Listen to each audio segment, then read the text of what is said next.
মূলত আমি যেভাবে কাঁকড়া রান্না করি সেই রেসিপিটাই আপনাদের সাথে শেয়ার করলাম। কাঁকড়াগুলো ভালো করে কেটে নিয়ে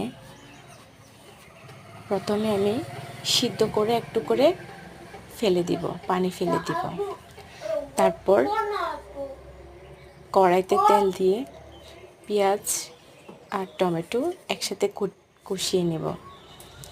কষিয়ে নেওয়ার পর এখানে আদা বাটা, রসুন বাটা, তারপর লবণ, মরিচের গুঁড়া, তারপরে জিরা ধনিয়ার গুঁড়া, এরপর হলুদ গুঁড়া দিয়ে একটু ভালো করে নেড়ে ছেড়ে নেব। তারপর একটু কষানোর জন্য পানি দেব। একটু কষিয়ে আসলে আমি ওখানে আপনার কাঁকড়াগুলো ঢেলে দেব। কাঁকড়াগুলো ঢেলে দেওয়ার পর একটু নাড়াচাড়া করব।